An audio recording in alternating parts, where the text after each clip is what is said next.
Баршаңызға қайырлы күн. Бүгін квашеная капуста дайындайтын боламыз. Ұнаса лайк басып тіркеліп, қоңыраушаны баса кетіңіздер.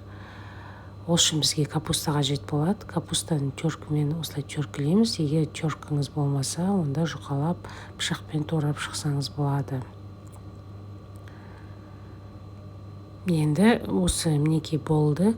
Турап енді бір ас қасық тұзымыз салып, әдемілеп араластыратын боламыз.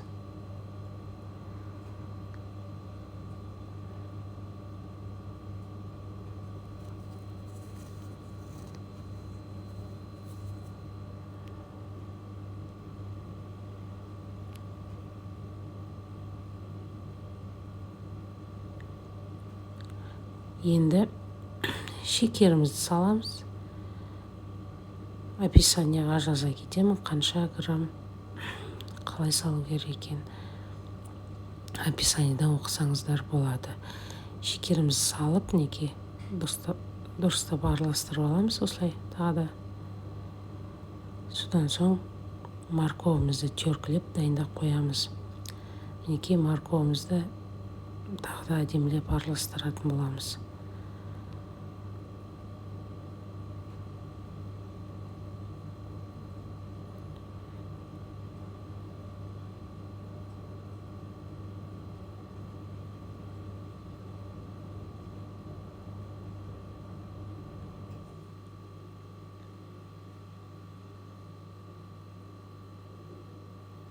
Енді бұрышымызды салып шығамыз.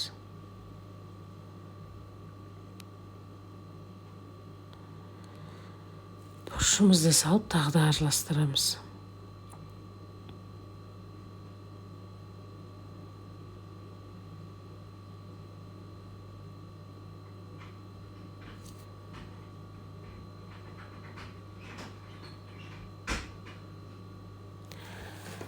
Содан соң лавровый листімізді саламыз.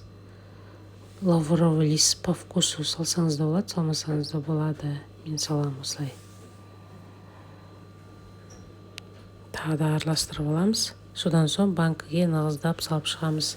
Неке осылай нығыздап салып шықтым. Енді 36 сағатқа бөлме температурасына қоямыз.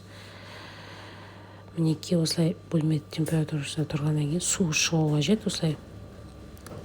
Осылай суы шыққасын 3 тәулікке холодильникке салып қоясыздар.